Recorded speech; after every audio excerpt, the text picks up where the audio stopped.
Advocate Niyas, atom ബോംബിടും എന്ന് പറഞ്ഞപ്പോൾ എല്ലാവരും ഒന്ന് പേടിച്ചു.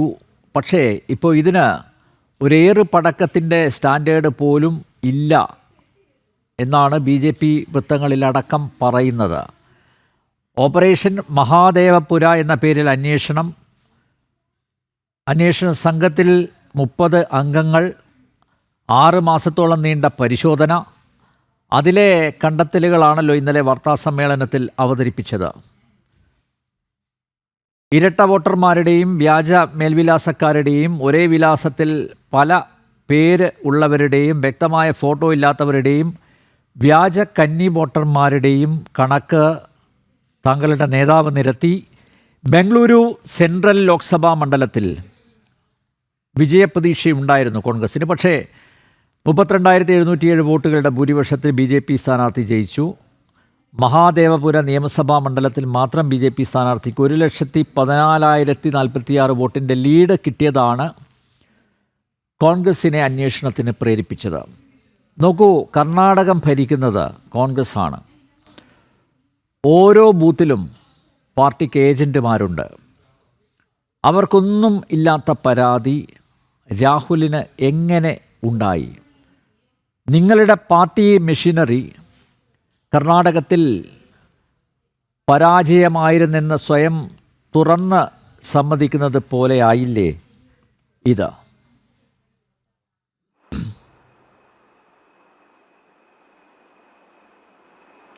നോക്കൂ അനിൽ, നമ്മൾ ഇന്നലെ പറഞ്ഞത് താങ്കൾ സൂചിപ്പിച്ചത് ഉണ്ടയില്ല വെടിയാണ്.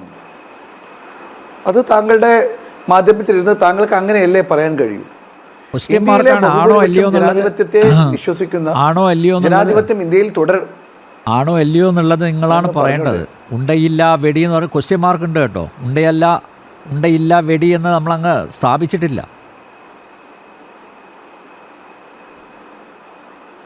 അല്ലേ, ഞാനിപ്പോൾ തുടങ്ങുമ്പോൾ തന്നെ നിങ്ങളിങ്ങനെ അസ്വസ്ഥത പ്രകടിപ്പിച്ചാൽ നിങ്ങൾക്ക് നരേന്ദ്രമോദിക്കും അമിത്ഷായ്ക്കും ഇല്ലാത്തതിനേക്കാൾ കൂടുതൽ അസ്വസ്ഥത ഉണ്ടാവേണ്ട കാര്യമില്ലല്ലോ. താങ്കൾ ഇവിടെ ജോലി ചെയ്യുന്ന ഒരു മാധ്യമ പ്രവർത്തകനല്ലേ. അപ്പോൾ ഒന്ന് അസ്വസ്ഥത വെടിഞ്ഞ് ഒരു നല്ല ഏറ്റവും നല്ല, എനിക്ക് ഏറ്റവും ഇഷ്ടപ്പെട്ട മാധ്യമ പ്രവർത്തകരിൽ ഒരാളാണ് താങ്കൾ. കുറച്ച് അസ്വസ്ഥത വിട്ടേക്കും, താങ്കൾ പേടിക്കേണ്ട. താങ്കളുടെ മാധ്യമത്തിൽ ഇരിക്കുന്ന താങ്കൾക്ക് അതുകൊണ്ട് ഒരു ദോഷവും ഉണ്ടാവില്ല. കാരണം ഏറ്റവും ഗുണമേ ഉണ്ടാവൂ. ഞാൻ പറഞ്ഞു വന്നത് ഉണ്ടയില്ല വെടി എന്നാണ് താങ്കളുടെ ഗോദി മീഡിയകൾ പറഞ്ഞുകൊണ്ടിരിക്കുന്നത്. അത് ഇന്ത്യയിലെ ജനങ്ങളൊക്കെ അത് പരിശോധിച്ചു കൊണ്ടിരിക്കുകയാണ്. അവർക്കൊക്കെ ബോധ്യമുണ്ട് ഇത് ഉണ്ടയില്ല വെടിയല്ല, ഇത് യഥാർത്ഥ വെടിയാണ്. സാധാരണ ഇന്ത്യയിലെ പ്രതിപക്ഷങ്ങൾ എല്ലാ കാലത്തും ഇന്ത്യ കോൺഗ്രസ് അധികാരത്തിലിരിക്കുമ്പോഴും പ്രതിപക്ഷങ്ങൾ വിവിധങ്ങളായ ആരോപണങ്ങൾ ഉന്നയിക്കും. ചിലത് വസ്തുതകളുള്ളതായിരിക്കും, ചിലത് വസ്തുതകളില്ലാത്തതായിരിക്കും. അത് സാധാരണയാണ്. അങ്ങനെ ഒരു സ്റ്റേറ്റ്മെൻറ്റ് പത്രസമ്മേളനത്തിലൂടെ പറഞ്ഞു പോകൽ, ഞാനൊക്കെ എത്രയോ പത്രസമ്മേളനത്തിൽ പങ്കെടുത്ത ഒരാളാണ്, ഉണ്ടാവാറുണ്ട്. പക്ഷേ ഇതങ്ങനെയില്ല. ഇത് ഞങ്ങൾ 6 മാസക്കാലം ഞങ്ങൾ നടത്തിയ അന്വേഷണങ്ങൾ, ഞങ്ങൾ നടത്തിയ വിശകലനങ്ങൾ, ഞങ്ങൾ നടത്തിയ വസ്തുതാപരമായ പരിശോധനകൾ, ഇവയെല്ലാം ചേർത്ത് വെച്ചുകൊണ്ടാണ് ഞങ്ങൾ പറഞ്ഞിരിക്കുന്നത്. ഞാനൊരു കാര്യം നിങ്ങളോട് തുറന്നു പറയാൻ ആഗ്രഹിക്കുന്നു. എന്തുകൊണ്ട് ഞങ്ങളിങ്ങനെ അന്വേഷിക്കാൻ തീരുമാനമുണ്ടായി? നിങ്ങൾക്ക് എല്ലാവർക്കും അറിയാം, ഹിമാചൽ പ്രദേശിലെയും മഹാരാഷ്ട്രയിലെയും തെരഞ്ഞെടുപ്പ് ഞങ്ങളെ അങ്ങനെ ചിന്തിച്ചു. എന്തുകൊണ്ട് അങ്ങനെ ചിന്തിച്ചു? Huge and unexpected victory margins BJPക്ക്. എന്തുകൊണ്ട് അങ്ങനെ തോന്നാൻ കാരണം, മഹാരാഷ്ട്രയിൽ ഞങ്ങൾക്ക് പാർലമെൻറ്റിൽ കിട്ടിയ വോട്ട് 6 മാസം കൊണ്ട് അതിൻ്റെ റിസൾട്ട് മാറി വന്നു. സ്വാഭാവികമാണ്. ഇപ്പോൾ കേരളത്തിൽ പാർലമെൻറ്റിൽ കിട്ടിയ വോട്ടല്ല അസംബ്ലിയിൽ കിട്ടുക, അത് തർക്കമില്ല. പക്ഷേ വോട്ട് കഴിഞ്ഞ് BJPയുടെ കോളത്തിൽ കൂടുകയോ അല്ലെങ്കിൽ കോൺഗ്രസിൻ്റെ വോട്ടിൽ കുറയുകയോ അല്ല ഇവിടെ ചെയ്തത്. വോട്ടർ പട്ടികയിൽ 5 വർഷം കൊണ്ട് കയറിയതിനേക്കാൾ കൂടുതൽ 5 മാസം കൊണ്ട് ചേർന്നത് ഞങ്ങൾക്കൊരു അപാകതയായി തോന്നി. ഞങ്ങളത് പരിശോധിച്ചു. രണ്ടാമത്തത് ഒപ്പീനിയൻ എക്സിറ്റ് പോൾ. അതാണ് താങ്കളെപ്പോലെയുള്ള ഗോദി മാധ്യമങ്ങൾ ചെയ്യുന്ന ഏറ്റവും കുറ്റകരമായ ഒരു ഗൂഢാലോചന. എന്താണ്? ആദ്യം തെരഞ്ഞെടുപ്പ് സമയത്ത് തന്നെ 400+ 400 പീസ് അല്ലേ, അതല്ലേ നിങ്ങൾ പറഞ്ഞത്? അങ്ങനെ കൊണ്ടുവന്ന് അതിലേക്ക് എത്തിക്കാനുള്ള കാര്യങ്ങൾ ലോകം മുഴുവനും നടന്നുകൊണ്ടിരിക്കുന്നു. കാരണം നിങ്ങൾ തീരുമാനിക്കുന്നുണ്ട് എവിടെയെല്ലാമാണ് കൃത്രിമം നടത്തുന്നത്, നിങ്ങളുടെ തീരുമാനമാണ്. ആ തീരുമാനത്തിനനുസരിച്ച് ജനങ്ങൾ വരുന്നു എന്ന് സാധാരണ ജനങ്ങളെ ഇത് കേൾക്കുന്ന റിസൾട്ട് വരുമ്പോൾ ഞെട്ടാതിരിക്കുവാൻ ഉള്ള സംവിധാനങ്ങളാണ് കാലാകാലങ്ങൾ ചെയ്തുകൊണ്ടിരിക്കുന്നത്. 2, 3 പിന്നെ നിങ്ങൾ മഹൗൽ ബിൽഡിംഗ് ആയിട്ട് അദ്ദേഹത്തെ ഒരു മഹത്വവൽക്കരിച്ചുകൊണ്ട് നരേന്ദ്രമോദി എന്ന് പറഞ്ഞാൽ ഒരു ദൈവമാണ്, ദൈവത്തിനേക്കാൾ വലിയ ദൈവമാണ് എന്നൊക്കെ പറഞ്ഞ് ജനങ്ങൾക്ക് മുമ്പിൽ അമാനുഷികത നൽകിക്കൊണ്ടുള്ള പരിവേഷം. നാലാമത്തത്, നിങ്ങളുടെ ഇലക്ഷൻ ഷെഡ്യൂള് നിങ്ങൾക്ക് ഇഷ്ടം പോലെ, നിങ്ങൾക്ക് ഗുജറാത്തിൽ, ഞാൻ ഇന്നലെ ഒരു ചർച്ചയിൽ പറഞ്ഞതാണ്, ഗുജറാത്തിൽ നിങ്ങൾക്ക് ഇഷ്ടം പോലെ സമയം കിട്ടുന്ന രീതിയിൽ ഗുജറാത്തിൽ പ്രധാനമന്ത്രിക്ക് അദ്ദേഹത്തിൻ്റെ പ്രവർത്തനങ്ങൾക്ക് പൂർണ്ണ സമയം കിട്ടുന്ന രീതിയിൽ ആ തെരഞ്ഞെടുപ്പ് ഷെഡ്യൂൾ മാറ്റിമറിക്കുക. ഇതൊക്കെ കൊണ്ട് ഞങ്ങൾ പരിശോധിച്ചു. ഞങ്ങൾ പരിശോധിച്ചപ്പോഴാണ് മഹാരാഷ്ട്ര റിസൾട്ട് വന്നപ്പോൾ. അപ്പോൾ ഞങ്ങൾക്ക് എന്ത് മനസ്സിലായി? 5 മണിക്ക് ശേഷം എനോർമസായി, സാധാരണഗതിയിൽ 5 മണിക്ക് ശേഷം കൂടാറുണ്ട്. ഞാൻ തെരഞ്ഞെടുപ്പിൻ്റെ ചീഫ് ഏജൻ്റായിരുന്നു കോഴിക്കോട് പാർലമെൻറ്റിലെ. 4 മണിവരെയും 5 മണിവരെയും കഴിഞ്ഞാൽ കൂടുതൽ ആളുകൾ ക്യൂ നിൽക്കുന്ന സമയമാണ്. അതിനൊരു സ്വാഭാവികമായ ഒരു ഒരു ഒരു ഒരു ഒരു ഒരു വളർച്ച അല്ലെങ്കിൽ ഉയർച്ച ഉണ്ടാകും. പക്ഷേ ഇത് സ്വാഭാവികതയിൽ കഴിഞ്ഞ ഒരു ഉയർച്ച. പിന്നെ നമ്മുടെ തെരഞ്ഞെടുപ്പ് കമ്മിറ്റിയുടെ വോട്ടർ ടേൺ ഔട്ടും അതുപോലെ നമ്മുടെ വോട്ടർ മെഷീനിലുള്ള ഇലക്ഷൻ ടേൺ ഔട്ടും തമ്മിൽ വ്യത്യാസം വന്നു. അവസാനം നിങ്ങൾ ഈ തെരഞ്ഞെടുപ്പ് കമ്മീഷൻ വോട്ടിംഗ് മെഷീനിലെ ടേൺ ഔട്ട് നിങ്ങൾ വിഡ്രോ ചെയ്യുന്നു. അതുപോലെ ഞങ്ങളിത് 4 തവണ ഞങ്ങൾ കേരളത്തിലെ ഇന്ത്യയിലെ തെരഞ്ഞെടുപ്പ് കമ്മീഷൻ മുമ്പിൽ ഞങ്ങൾ ആവശ്യപ്പെട്ടു. എന്താവശ്യപ്പെട്ടത്? ഞങ്ങൾക്ക് വോട്ടർ റോൾസ് വേണം. എന്തുകൊണ്ടാണ് വോട്ടർ റോൾസ് വേണമെന്ന് പറഞ്ഞത്? ഞങ്ങൾക്ക് പരിശോധിക്കണം. ഞങ്ങളുടെ കയ്യിലുള്ളത് ഫിസിക്കലായി ബ്ലാക്ക് ആൻഡ് വൈറ്റ് പേപ്പറിലുള്ള സാധനമാണ്. അതുകൊണ്ട് പരിശോധിക്കണമെങ്കിൽ മാസങ്ങളെടുക്കും. താങ്കൾക്കറിയാമല്ലോ, ഇപ്പോൾ 7 ഫീറ്റ് ഒരു മനുഷ്യരെക്കാൾ വലിയ ഹൈറ്റുള്ള 400 കിലോ 300 കിലോ തൂക്കമുള്ള സാധനങ്ങളാണ് തന്നത്. എന്തിനാ ഞങ്ങൾ ചോദിക്കട്ടെ, ഇത് ഡിജിറ്റൽ സംവിധാനങ്ങളിലേക്ക് തന്നാൽ ഞങ്ങൾക്ക് 24 മണിക്കൂർ കൊണ്ടോ 48 മണിക്കൂർ കൊണ്ടോ അത് പരിശോധിക്കാൻ കഴിയും. അങ്ങനെ വന്നാൽ 45 ദിവസത്തിനുള്ളിൽ തന്നെ ഞങ്ങൾക്ക് പരാതി കൊടുക്കാൻ കഴിയും.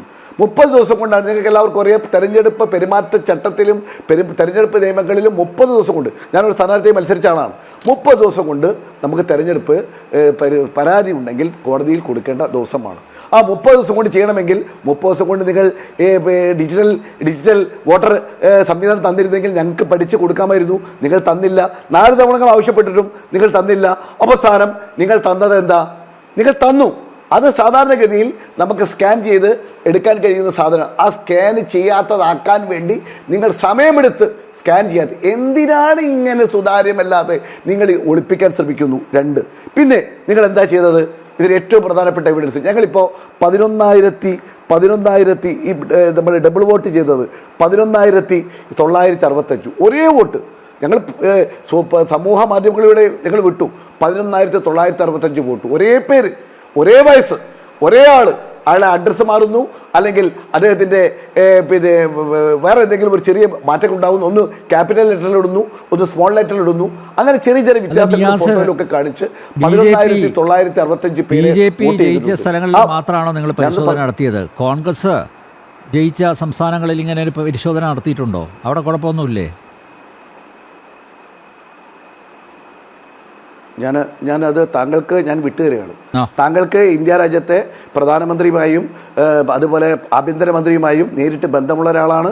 പാർട്ടിയുടെ RSSുമായും ഒക്കെ ബന്ധമുള്ള ഒരാളാണ്. അതുകൊണ്ട് താങ്കൾ ആ കേന്ദ്രങ്ങളിൽ പറഞ്ഞ് ഇതൊക്കെ പരിശോധിക്കൂ. രാഹുൽ ഗാന്ധി വയനാട്ടിൽ നിന്ന് മത്സരിച്ച് ജയിച്ചപ്പോൾ കൃത്രിമം നടന്നു, തെളിയിക്കൂ.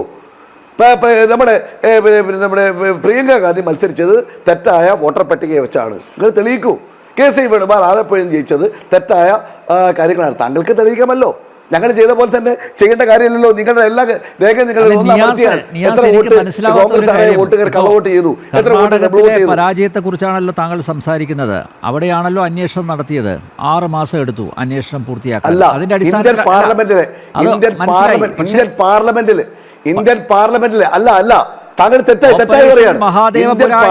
കഴിഞ്ഞ തവണ 25 സീറ്റുകളിൽ 33,000 ഇന്ത്യൻ പാർലമെന്റിലേക്ക് 25 സീറ്റുകളിൽ 33,000 വോട്ടിന് താഴെ ജയിച്ച സ്ഥലങ്ങളുണ്ട്. അതിൽ ഒരു സ്ഥലമാണ് ഞങ്ങൾ പരിശോധിച്ച് തന്നത്. ഇനി ബാക്കിയുള്ള സ്ഥലങ്ങൾ ഞങ്ങൾ പരിശോധിച്ചു കൊണ്ടിരിക്കുകയാണ്. അത് ഞങ്ങൾ ബന്ധപ്പെട്ട കോടതികളിലേക്ക് ഒന്നൊന്നായി ഞങ്ങൾ മുന്നോട്ട് കൊണ്ടുപോകും. കുറിച്ചായിരുന്നു നിങ്ങൾക്ക് പരാതി, ഇലക്ട്രോണിക് വോട്ടിംഗ് മെഷീനെ കുറിച്ചായിരുന്നു പരാതി. ഇപ്പോൾ തെരഞ്ഞെടുപ്പ് കമ്മീഷൻ തന്നെ ശരിയല്ല, സുതാര്യമല്ല എന്ന ആക്ഷേപത്തിലേക്ക് നിങ്ങൾ എത്തിയിരിക്കുകയാണ്. അവിടെയാണ് ഞാൻ ആവർത്തിക്കുന്നത്, നിങ്ങളുടെ പാർട്ടി സംവിധാനത്തിന് ഇതൊന്നും മനസ്സിലാക്കാനുള്ള കഴിവില്ലേ, കപ്പാസിറ്റി ഇല്ലേ എന്നുള്ളത്. മാത്രമല്ല കർണാടകം അതെടുക്കാം. നിങ്ങൾ ഈ മഹാദേവപുര ഓപ്പറേഷൻ പറഞ്ഞുകൊണ്ടാണ് ഞാൻ കർണാടകത്തിൽ തന്നെ പിടിച്ചുകൊണ്ട് നിൽക്കുന്നത്. അവിടെ കോൺഗ്രസ് അല്ലേ ഭരിക്കുന്നത്. ഈ തെരഞ്ഞെടുപ്പ് സംവിധാനം അത് മൊത്തം നിങ്ങളുടെ ഉള്ളം കയ്യിലല്ലേ. എന്നിട്ടും അവിടെ പറയുമ്പോൾ ഞങ്ങൾ മഹാരാഷ്ട്രയിൽ നിന്നാണ് ആരംഭിച്ചത്. ഞങ്ങൾ മഹാരാഷ്ട്രയിൽ നിന്നാണ് ആരംഭിച്ചത്. ഞങ്ങൾ മഹാരാഷ്ട്രയിൽ ആരംഭിച്ച് മഹാരാഷ്ട്രയിൽ കൃത്യമായി പറഞ്ഞു. അപ്പോൾ നിങ്ങൾ പറഞ്ഞു തെളിവുകൾ ഹാജരാക്കണമെന്ന്. അങ്ങനെയാണ് ഞങ്ങൾ 25 സീറ്റുകൾ ഞങ്ങൾ ഐഡന്റിഫൈ ചെയ്തത്. അതിലൊന്നാണ് ഇപ്പോൾ പുറത്തുവിട്ടത്. ബാക്കി പുറത്തുവിടാനില്ല. പേരെ പേടിക്കേണ്ട. 25 സീറ്റുകളിൽ ഞങ്ങൾ തെരഞ്ഞെടുപ്പ് അന്വേഷണം നടത്തിക്കൊണ്ടിരിക്കുകയാണ്. ഒന്നിന് പിറകെ ഒന്നായി ഞങ്ങൾ അന്വേഷിച്ചുകൊണ്ടിരിക്കുകയാണ്. ഞങ്ങൾ ഓരോന്നായി ഞങ്ങൾ പുറത്തുവിടും. ഞങ്ങൾക്ക് പുറത്തുവിടാൻ തടക്കമൊന്നുമില്ല. നിങ്ങൾ പറഞ്ഞ EVM കുറിച്ച് ഞങ്ങൾ ഇപ്പോഴും പറയും. EVM കുറിച്ച് നിങ്ങൾക്കറിയാം, കോഴിക്കോട് പാർലമെൻറ്റിലെ തെരഞ്ഞെടുപ്പ് കമ്മിറ്റിയുടെ ജനറൽ കൺവീനറാണ് ഞങ്ങൾ. നിങ്ങൾ എന്താണ് ചെയ്തത്? അവിടെ EVMലെ നമ്മളെ പിന്നെ ബാറ്ററി പാക്കേജ്, ആ ബാറ്ററി പാക്കേജ് നിങ്ങൾ ഒരു ദിവസം രാവിലെ 6 മണി മുതൽ വൈകിട്ട് 6 മണി വരെ, ചിലപ്പോൾ 8 മണി 9 മണി വരെ നിൽക്കും. അവിടെ ഉപയോഗിച്ച വാട്ടർ മെഷീനിലെ നമ്മുടെ ബാറ്ററിയുടെ പവർ 98% നിൽക്കുമ്പോൾ ഞങ്ങൾക്ക് സംശയം വന്നിരുന്നു. ഞങ്ങൾ അതേക്കുറിച്ച് വളരെ വിജിലൻ്റായി മുന്നോട്ട് കൊണ്ടുപോയി. നിങ്ങളൊക്കെ കഴിഞ്ഞ 2019 തെരഞ്ഞെടുപ്പ് നടത്തിയതുപോലെ നിങ്ങൾ ഇത്തവണ EVMൽ മാത്രം ചെയ്യാൻ കഴിയാത്ത സാഹചര്യം ഞങ്ങളുണ്ടാക്കി. ഞങ്ങളത് ശാക്തീകരിച്ചുകൊണ്ട് ഞങ്ങൾ പ്രവർത്തകരെ ശാക്തീകരിച്ച് അക്കാര്യങ്ങൾ മുന്നോട്ട് കൊണ്ടുപോയി. ബാറ്ററിയിലെ ചാർജിനെ സംബന്ധിച്ച് ഞങ്ങൾ വിജിലൻ്റായി. അപ്പോഴാണ് നിങ്ങൾ പുതിയ ഒരു തന്ത്രത്തിലേക്ക് മുന്നോട്ട് കൊണ്ടുപോയത്. അങ്ങനെയാണ് സാധാരണ. പോലീസ് എത്ര വളരുന്നു അതിനേക്കാൾ കൂടുതൽ കള്ളന്മാർ വളരും. കള്ളന്മാർ എത്ര വളരുന്നു അതനുസരിച്ച് പോലീസ് വളരും. സ്വാഭാവികമാണ്.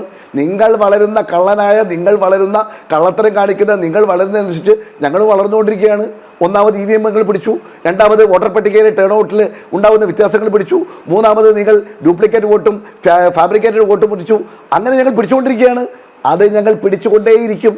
നിങ്ങളിപ്പോൾ ഞങ്ങൾക്ക് ദാനമായി നീട്ടുന്ന കാര്യമാണ്. ഇപ്പോൾ പലരും ഇന്നലെ ചാനൽ ചർച്ചയിൽ BJP പറഞ്ഞു അത് തെലങ്കാനയിൽ നിങ്ങൾക്ക് നഷ്ടമില്ല. തെലങ്കാനയിൽ നിങ്ങൾക്ക് നഷ്ടമില്ല.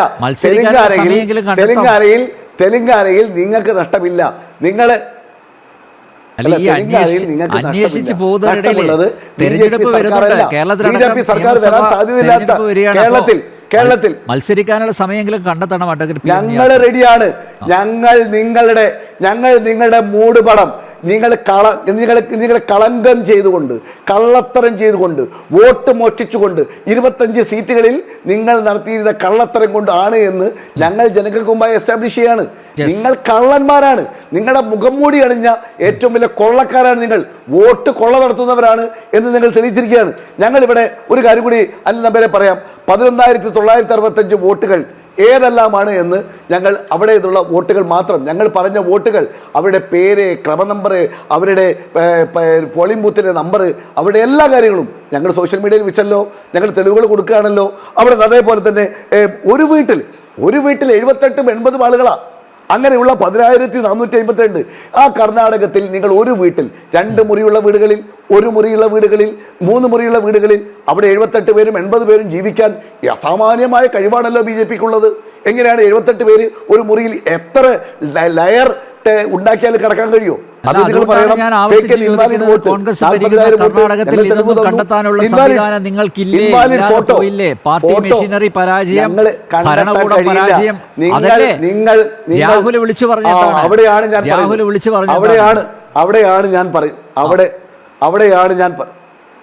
അവിടെയാണ് ഞാൻ പറയുന്നത്. ഞാൻ തെരഞ്ഞെടുപ്പ് കമ്മിറ്റി ജനറൽ കൺവീനർ ആയിരുന്നു. ഞങ്ങൾക്ക് വോട്ടർ പട്ടിക, നിങ്ങൾ ഫൈനൽ വോട്ടർ പട്ടിക എപ്പോഴാണ് തന്നത്? തെരഞ്ഞെടുപ്പിന് നോമിനേഷൻ കൊടുക്കുന്നതിന് 3 ദിവസം മുമ്പ്. തെരഞ്ഞെടുപ്പിന് നോമിനേഷൻ കൊടുക്കുന്നതിന് 3 ദിവസം മുമ്പാണ് ഞാൻ MK രാഘവൻ്റെ വോട്ടർ പട്ടികയിലെ ക്രമ നമ്പർ ഞങ്ങൾ ഒന്നും കൂടി വെരിഫൈ ചെയ്യുന്നത്. 3 ദിവസം മുമ്പ് ഞങ്ങൾക്ക് നിങ്ങൾ തരുന്നത് ബ്ലാക്ക് ആൻഡ് വൈറ്റ് പേപ്പറാണ്. അത് പരിശോധിക്കാൻ ഞങ്ങൾക്ക് നല്ല ലോകത്തൊരാൾക്കും മനുഷ്യ സഹജമായി സാധിക്കില്ല. കാരണം 1200ഓളം ബൂത്തുകൾ കോഴിക്കോട് പാർലമെൻറ്റിലുണ്ട്. ആ പാർലമെൻറ്റിലെ വോട്ടുകളെല്ലാം പരിശോധിക്കാൻ കഴിയില്ല. ഇതിന് 6 മാസം 40 പേര് രാവും പകലും പണിയെടുത്താണ് നമുക്ക് കിട്ടുന്നത്. നിങ്ങൾ ഈ കാര്യം, എൻ്റെ അനിൽ നമ്പ്യാർ വലിയ ജനാധിപത്യവാദിയാണ്. കാരണം എന്നെയൊക്കെ ചർച്ചയിൽ ഏറ്റവും കൂടുതൽ ജനാധിപത്യപരമായി സംസാരിക്കാൻ അനുവദിക്കുന്ന ജനറൽ TVയിലെ ഏക ഒരു അവതാരകനാണ് താങ്കൾ. ഇതിനു മുമ്പുള്ള പല സ്ഥലങ്ങളിൽ വർക്ക് ചെയ്തപ്പോഴും ജനാധിപത്യം താങ്കളുടെ ഈ ഫ്ലോറിൽ കാണിച്ചിട്ടുണ്ട്. എനിക്ക് അതല്ലേ നോക്കേണ്ട കാര്യമുള്ളൂ. അങ്ങനെ ജനാധിപത്യവാദിയായ നിങ്ങൾ ഇതൊക്കെ എന്തിനാ ഗോപ്യമായി ചെയ്യുന്നത്? ഈ 45 ദിവസം കഴിഞ്ഞാൽ അതങ്ങ് നശിപ്പിച്ചാൽ നിങ്ങൾക്ക് എന്ത് കിട്ടാനാണുള്ളത്? ഇന്ത്യ ഗവൺമെന്റ് എടുത്ത് പണമില്ലാത്തതാണോ? ഇലക്ഷൻ കമ്മീഷൻ എടുത്ത് പണമില്ലാത്തതാണോ സൂക്ഷിക്കാത്തത്? അപ്പോൾ 6 മാസം സൂക്ഷിച്ചാൽ, 1 കൊല്ലം സൂക്ഷിച്ചാൽ എന്ത് സംഭവിക്കാൻ പോകുന്നു? നിങ്ങളുടെ തലയിൽ അങ്ങ് ഹിമാലയം താഴെ വീണു പോകും. അല്ല, പറഞ്ഞത് പലതും പൊരുത്തപ്പെട്ടില്ല. എനിക്ക് ഇപ്പോഴും മനസ്സിലാകാതെ പോകുന്ന ചില കാര്യങ്ങളുണ്ട്. മാത്രമല്ല, നോക്കൂ, ഇന്നലെ തെരഞ്ഞെടുപ്പ് കമ്മീഷൻ തന്നെ പറഞ്ഞു,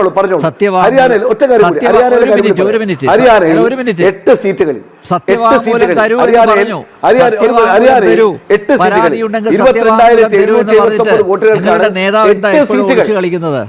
നിങ്ങളുടെ നേതാവ് എന്താ ഇപ്പോഴും ഒളിച്ചു കളിക്കുന്നത്? അതിനൊക്കെ മറുപടി പറയണം. അല്ല, നോക്കൂ, 2 അതിഥികൾ കൂടിയുണ്ട്. അതുകൊണ്ടാണ് 11-ാം തീയതി ഞങ്ങൾ 240 11-ാം തീയതി 240 MP-മാരുമായി ഞങ്ങൾ EC-യെ കാണാൻ പോകുന്നുണ്ട്. കാത്തിരിക്കൂ താങ്കൾ. 11-ാം തീയതി കാത്തിരിക്കൂ. അങ്ങേക്ക് ജന ടിവിയിൽ അവിടെ രേഖയിലുണ്ടല്ലോ, ക്യാമറ ഉണ്ടല്ലോ. നിങ്ങളെന്തിനാ ഇങ്ങനെ വിഷമിക്കുന്നത്? ഞങ്ങൾ ഇക്കാര്യത്തിൽ എല്ലാവരെയും സിനിമയിൽ ബാലചന്ദ്ര മേനോന്റെ ഒരു സിനിമയുണ്ട്, പണ്ട് നിങ്ങൾക്കറിയാലോ, ബാലചന്ദ്ര മേനോൻ അഭിനയിച്ച സിനിമ. അതിൽ പറയുന്നുണ്ട്, എല്ലാവരെയും എല്ലാ കാലത്തും എല്ലാവർക്കും എപ്പോഴും പറ്റിക്കാൻ കഴിയില്ല. വല്ലപ്പോഴും ചില ആളുകൾക്കൊക്കെ പറ്റിക്കാൻ കഴിയും എന്നതുപോലെ 2014-ലും 2019-ലും 2024-ലും പറ്റിച്ച പറ്റല് ഇനി അങ്ങ് നിങ്ങൾക്ക് പൂട്ടി വെക്കേണ്ടി വരും. ഞങ്ങൾ പൂട്ടി വെപ്പിക്കും. അത് തന്നെയാണ് ഞങ്ങൾക്ക് പറയാനുള്ളത്. ഞങ്ങൾക്ക് ഇപ്പോഴും നിങ്ങളെ കൂടെ BJP-യുടെ വക്താക്കളായ ആൾക്കാരെ നിങ്ങളെ കൊണ്ട് നിറച്ചാലും ഞങ്ങൾക്ക് തെരഞ്ഞെടുപ്പ് കമ്മീഷനിലല്ല, ഞങ്ങൾക്ക് ഇന്ത്യയുടെ ജുഡീഷ്യറിയിൽ ഒറ്റ വാക്ക് ഇന്ത്യയുടെ ജുഡീഷ്യറിയിൽ ഇപ്പോഴും ഉറവ പറ്റാത്ത 1-2 തെരികൾ ഉണ്ട് എന്ന് നിങ്ങൾ വിശ്വസിക്കുകയാണ്.